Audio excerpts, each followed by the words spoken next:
Ei, pessoal, tudo bem? Tá chovendo aí? Bom, aqui no Rio de Janeiro tá um aguaceiro que parece que vai ser pela eternidade. Estamos há alguns dias aqui sem ver a cara do sol. Isso pra gente que mora no Rio de Janeiro é alguma coisa assim um tanto quanto deprimente. Mas a chuva, sem dúvida nenhuma, é muito saudável, muito necessária. Lava aí tantas coisas, não é? Enfim, vamos nós aqui para o nosso Notepad++. Eu tinha falado para vocês a respeito do Notepad++, para que vocês baixassem eles. E aí eu dei uma informação que na verdade é incorreta.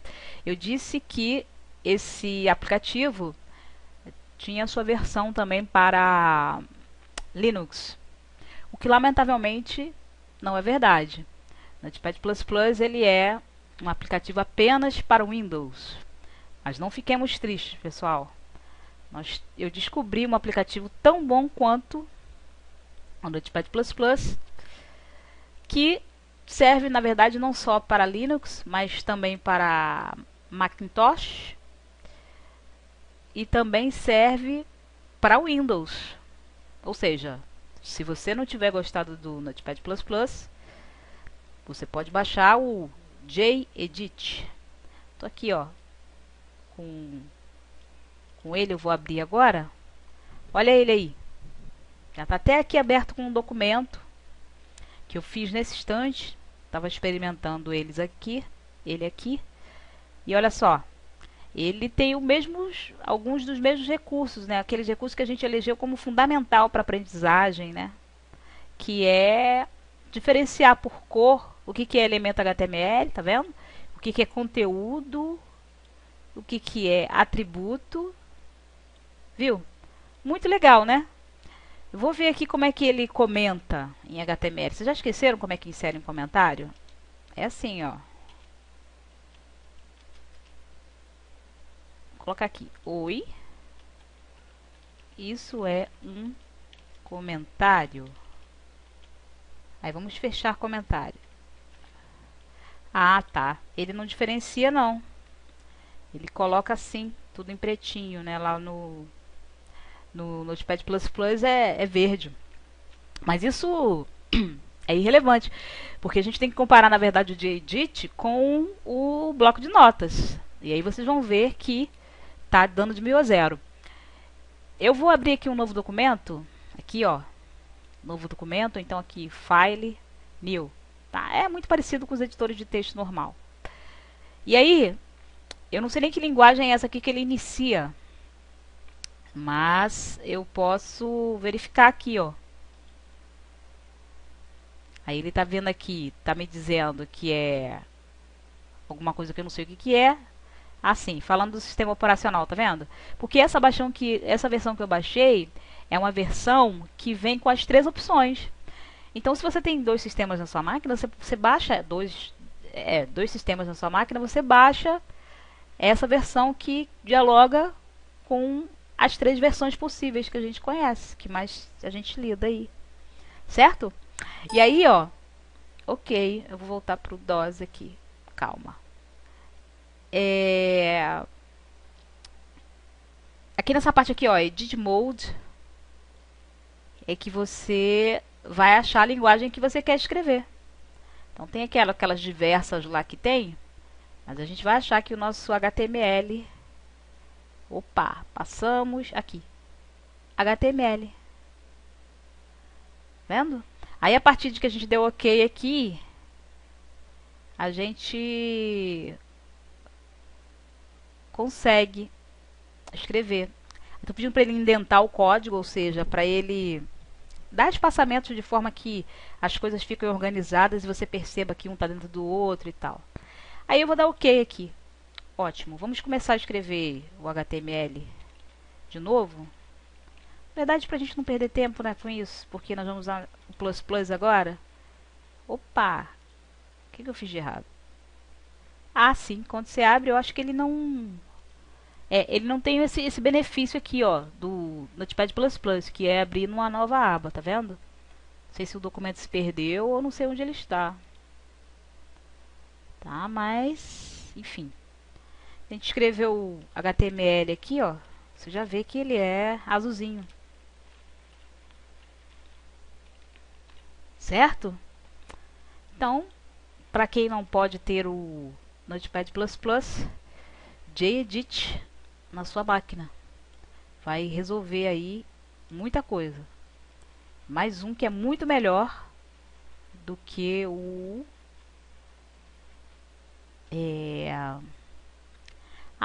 tem uma aqui, ó.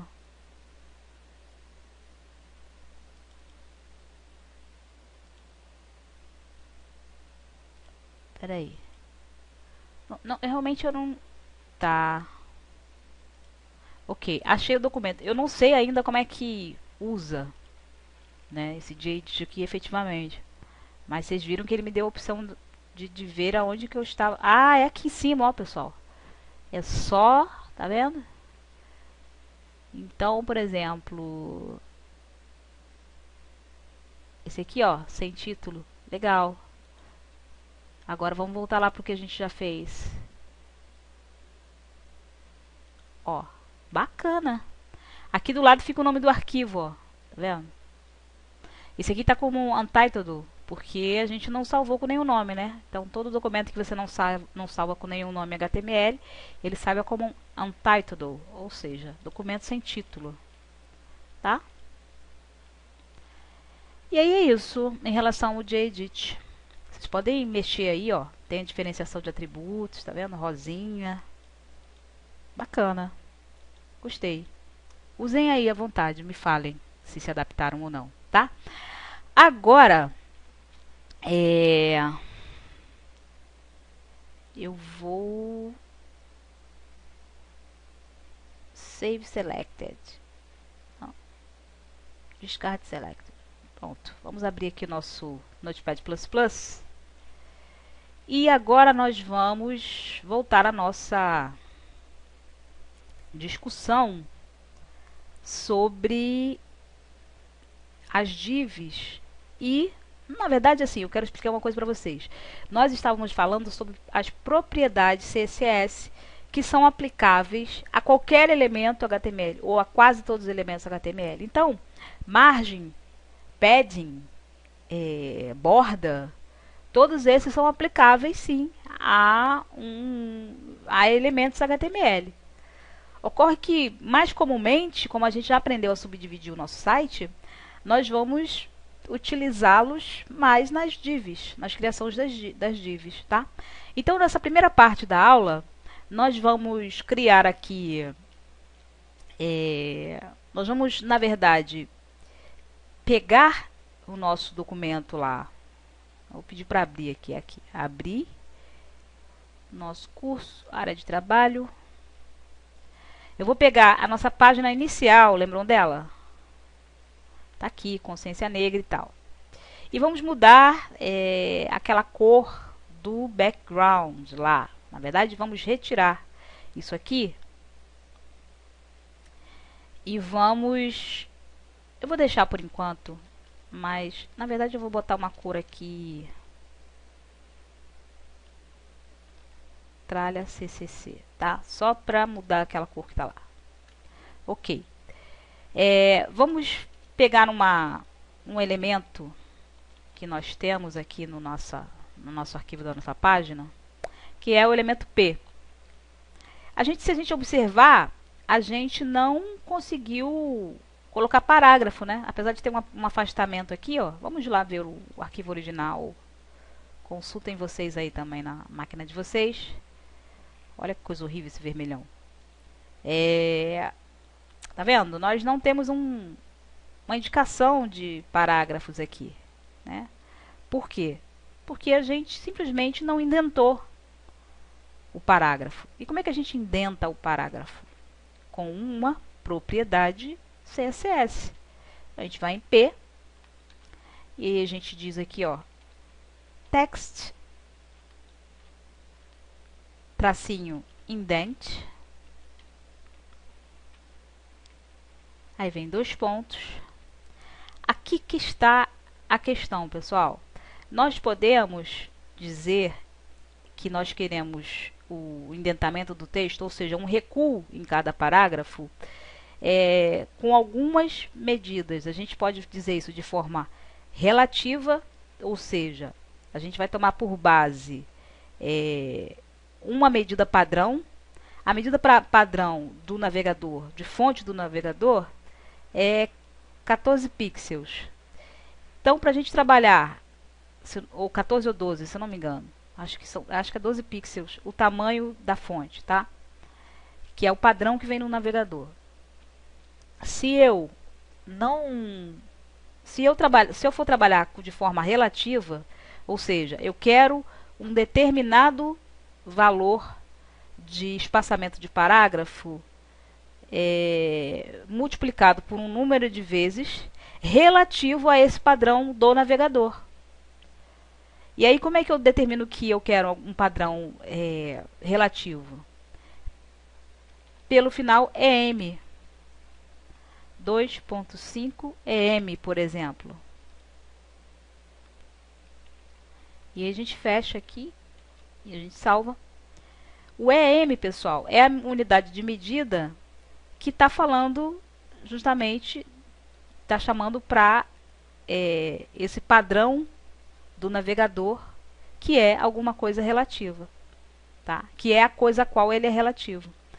Então, para vocês entenderem, se o padrão do navegador do tamanho de fonte é 12 pixels, eu estou dizendo para ele aqui o seguinte: olha, eu quero que você indente para mim, ou seja, dê um recuo a cada parágrafo do texto de 2,5 EM, ou seja, 2 vezes e meia, 12 pixels. Então ele vai multiplicar 12 por 2,5 e vai fazer desse valor o recuo que ele vai dar. Primeira coisa que nós vamos fazer é verificar aqui se isso aconteceu. E aconteceu. Olha aqui, tá vendo? A cada parágrafo ele acrescentou um espaço que não existia, além de ter trocado a cor lá, né? Porque eu determinei que haveria a modificação nessa cor. Então vocês entenderam essa questão do relativo? É porque cada navegador, não, em média, né, agora, o padrão mesmo de tamanho de fonte é 12 pixels. Então ele multiplicou 12 pixels por 2,5, que se eu não me engano vai dar 2 vezes daria 24, dá 30 pixels. Vamos observar aqui se isso tem relação. Na verdade, eu estou falando uma coisa que é errada. Ele não está pegando aqui o valor da fonte, multiplicando para poder dar esse espaçamento, não. Ele está pegando como padrão para poder fazer essa multiplicação o tamanho em pixel que o parágrafo alcança, tá? Não é a fonte, não. A fonte é para o caso de body. É isso que ele está fazendo. Ele está simplesmente pegando em pixels o tamanho do parágrafo e aí ele está dando esse valor aqui. Mas isso, pessoal, vocês vão pegar aos poucos, conforme o nosso curso for passando. Creiam em mim, eu sempre falo isso, mas é verdade. Que nada como o hábito. Para vocês saberem calcular que distância é legal. Se a gente não está muito seguro com o indentamento relativo, nós podemos mudar de unidade. Nós podemos colocar aqui, por exemplo, 50 pixels. Vamos ver como é que fica isso com 50 pixels. Reparem que eu mudei a unidade. Olha lá, tá vendo? Ele recuou mais um pouquinho. Eu estou com quase certeza... Não, depois eu vou confirmar essa informação para vocês sobre a fonte, tá? Mas pelo tamanho aqui do novo recuo, eu acho até que eu tinha razão na minha informação. É porque isso diverge muito aí entre os estudiosos e os livros que a gente pega, tá? Mas não é importante, assim. O importante é que vocês saibam que vocês podem colocar aqui um espaçamento no parágrafo, né? O que é o mais bonitinho a fazer. Então, vamos fazer o seguinte. Nesse nosso texto aqui do Ney Lopes, vamos colocar uma div geral para ele agora. Porque nós vamos começar a trabalhar as questões na div, tá? Vamos lá. Onde é que começa aqui o... Opa! Fechou o head. Cadê o body desse documento? Me parece que eu estou sem body. Não estou achando aqui. Tá vendo? Acaba o head e o body deveria ter começado aqui. Não tem problema, a gente coloca agora. Eu vou explicar para vocês, quando a gente chegar na parte de documentação do cabeçalho, por que está funcionando as coisas com determinadas falhas, e falhas até graves aqui. Tá? Eu vou explicar isso para vocês, vocês vão compreender. Mas por enquanto, vamos lá colocar uma div aqui no nosso documento HTML. Tá? Vamos colocar uma div que englobe todo o texto do Ney Lopes, incluindo o link aqui. Os links. Esses links estão pessimamente indentados. Vamos lá. Vou botar até aqui.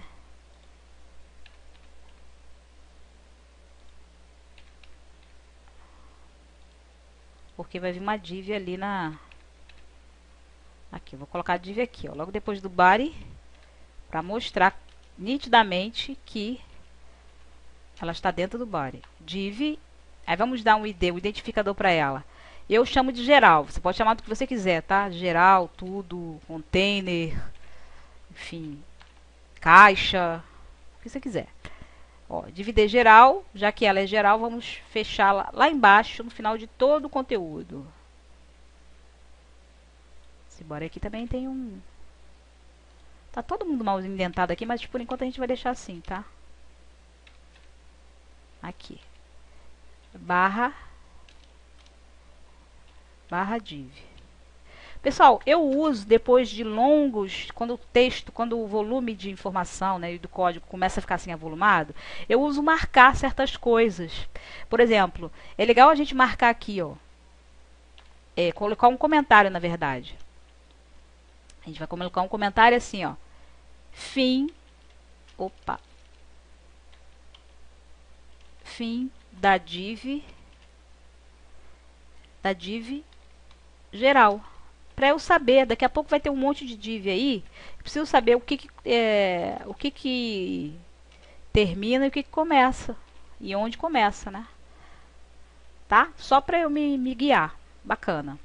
Fizemos então uma div geral. Se nós colocamos aqui uma div geral, vamos dar algumas propriedades a ela dentro da CSS. Então, nós já colocamos aqui uma cor para o background, correto? Que é cinza. Nós vamos agora dar alguns atributos para essa div.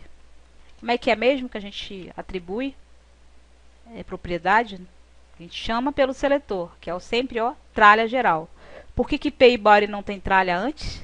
Porque P e body são tags HTML. E geral é um nome de identificador, tá? Então, sempre que for um identificador, você colocou o ID lá dentro, tem que botar o tralha. Se for uma tag HTML, escreve direto o nome da tag HTML, tá? Então, vamos fazer o seguinte, pessoal. Vamos dar algumas propriedades que nós já conhecemos aqui. Vou copiar daqui para a gente economizar nosso tempo. Copiar. Background color. Que nós estamos fazendo o que aqui, gente? Nós estamos atribuindo agora a propriedade background color para o seletor geral da div, certo? Então vamos dar um valor. O que eu quero? Eu quero mudar a cor dessa div geral. Que cor que eu vou colocar? Vou colocar... A gente já viu que aquele vermelhão não ficou legal, né? Então vamos trabalhar com o tradicional na internet. Tralha FFF, que é o branco. Eu poderia escrever em inglês o white.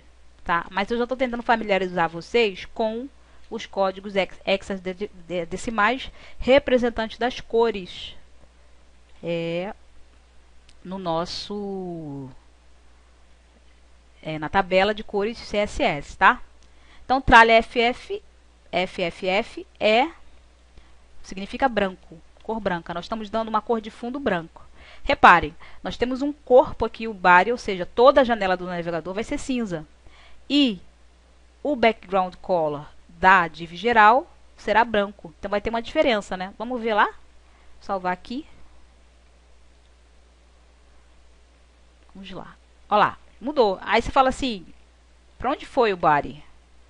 Eu não consigo abrir aqui a janela de forma que vocês vejam, porque eu estou só com um recuo aqui para a gravação.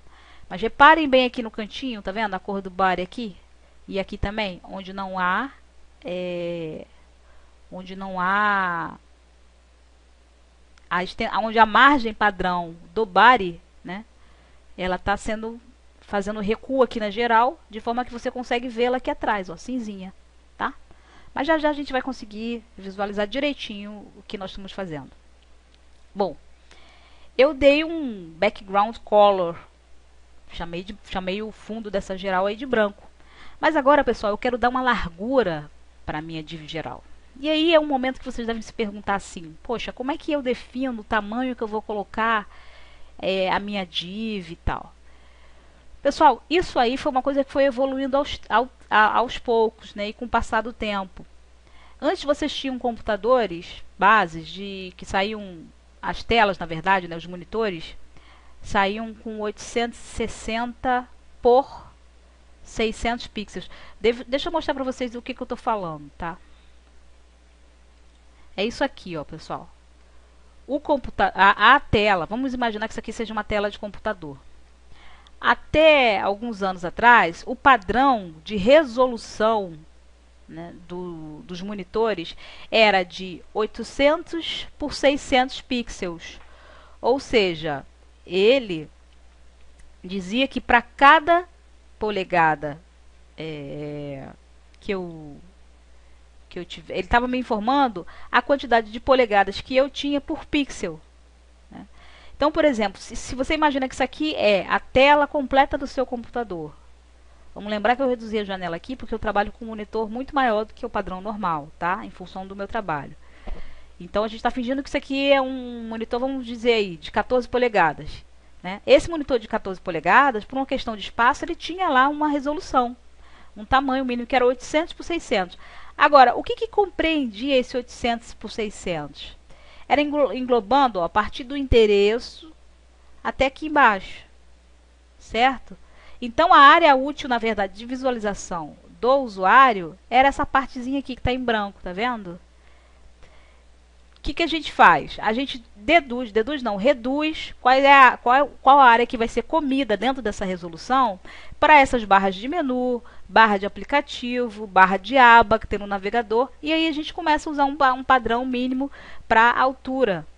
No caso da largura, ela pouco sofre interferência porque você tem essa barra de rolagem aqui que deve ter aqui, 25 pixels.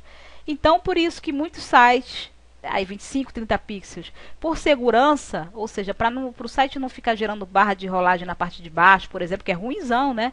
Você está vendo e ter barra de rolagem embaixo.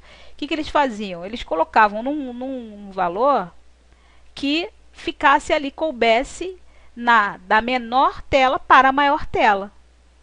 Ou seja, a maior tela, obviamente, já ia ver o site, porque ela era muito maior do que o valor que o designer definiu lá para o seu site. Mas a menorzinha, eles queriam garantir que a visualização fosse padronizada. E é aí que estão o referencial onde a gente vai buscar para escolher o tamanho padrão das nossas telas, tá? Então, por padrão, pessoal, a gente considera que a área visível de largura é de 1000 pixels. Mas como eu falei para vocês, a gente faz uns pequenos hoje em dia, né? Já foi de 700, era bem mais estreita, ou seja, ganhamos 300 pixels de largura aí. Mas a gente faz aqueles descontozinhos em função de barra de rolagem e tal. E a altura continua sendo lá 768, 600, assim, para monitor.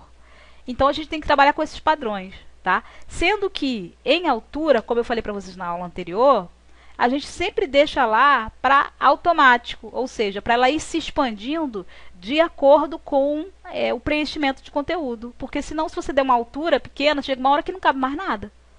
Né? E largura, como ela é fixa, você vai ter que trabalhar dentro daqueles conceitos de margem e página que eu falei, com esse cálculo da largura para você saber onde você vai posicionar suas divs.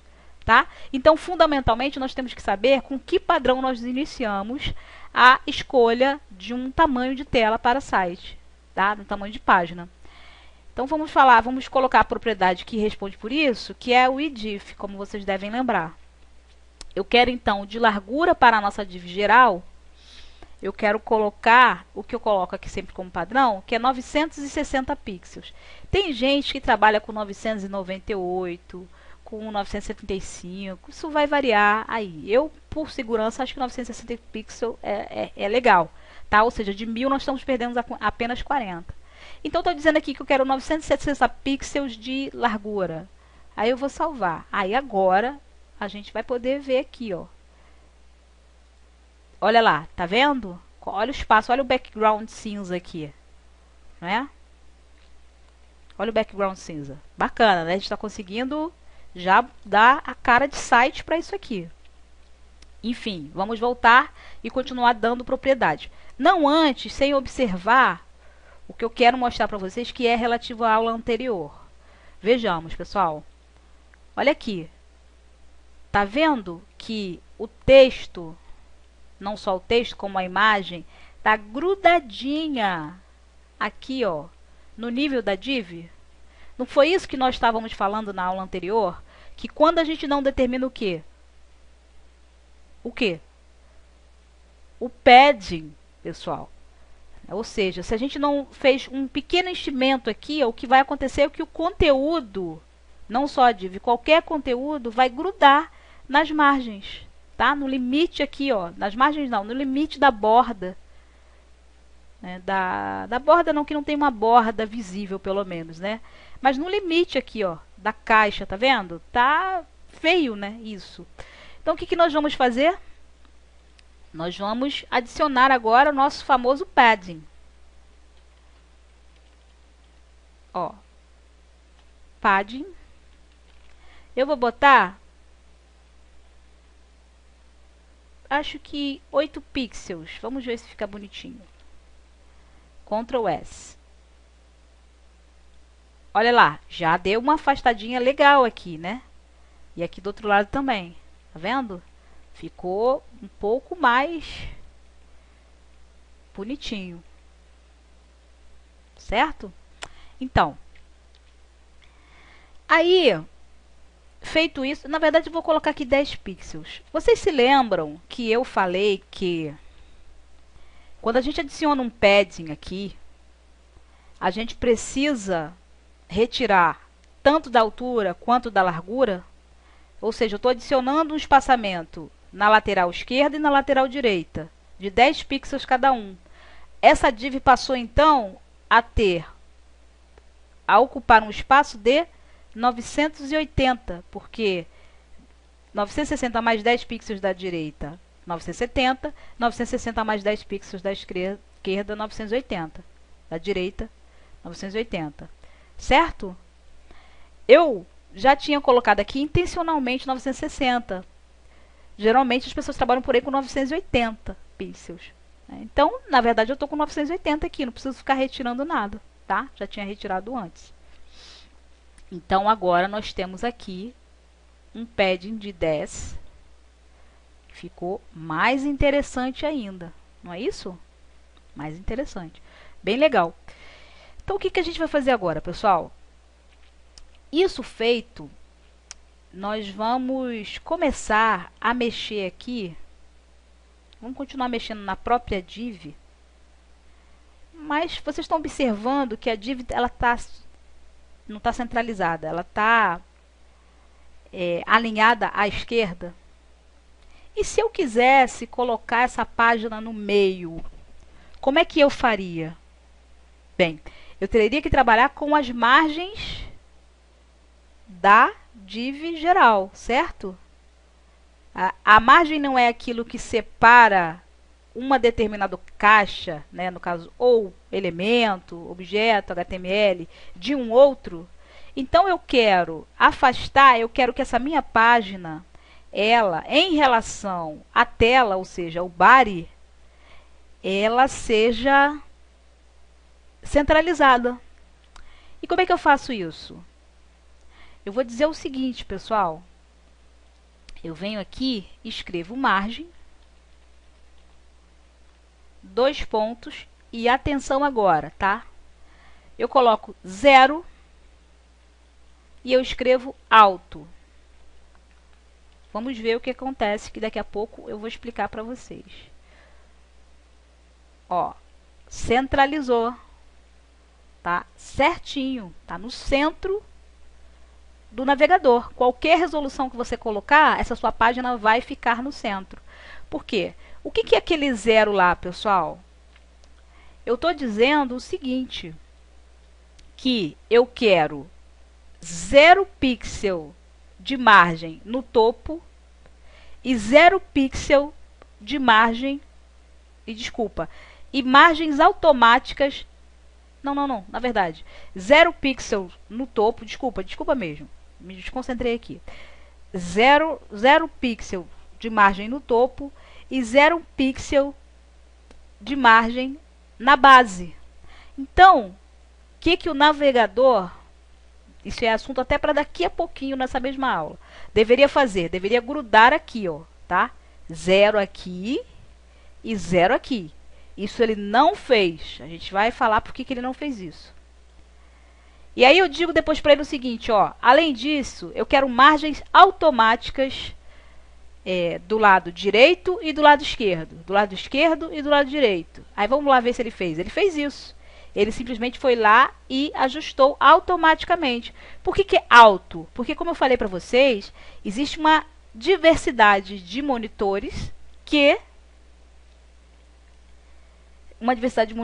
tem resoluções diferentes.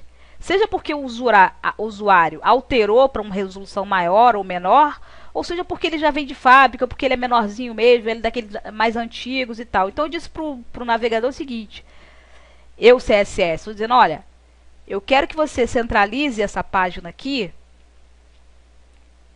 de acordo com o tamanho da tela do usuário de forma automática. Ou seja, se o cara tiver tantos pixels de resolução na largura, não me interessa. Eu sei que a minha página tem 960 pixels. Então, desses 960 pixels, você vai, na verdade, da resolução do usuário, você vai subtrair isso, esse valor, e você vai dividir em partes iguais. Ou seja, automaticamente ele vai centralizar a nossa página. Essa foi uma dúvida do Milson. Milson tá com o Ibope total aí no nosso curso, né? Segunda vez que eu tô falando dele aqui. Do Milson, que me escreveu. Aliás, todo mundo pode me escrever perguntando em particular. Se não quiser perguntar no grupo, não tem problema nenhum. Mas o Milson resolveu se adiantar nos estudos. E aí provavelmente deve ter visto algum livro, alguma coisa lá no próprio YouTube, na própria internet. E não estava conseguindo resolver essa questão de como centralizar uma página. E aí eu fui lá, passei pelo Facebook, esse código, ou seja, todas as vezes, pessoal, que vocês quiserem centralizar uma página, escrevam margem, 0 alto, certo? Nunca vai dar errado. O único problema que vocês vão observar é que o navegador não vai obedecer esse 0 pixel. Aqui não tem 0 pixel, né? Aqui tem pelo menos o quê? 10 pixels, né? Ele não vai obedecer nem no topo nem na base. Por quê?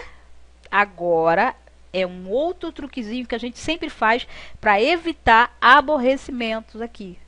Nós poderíamos até querer esse espaçamento aqui, mas a gente não quer esse espaçamento.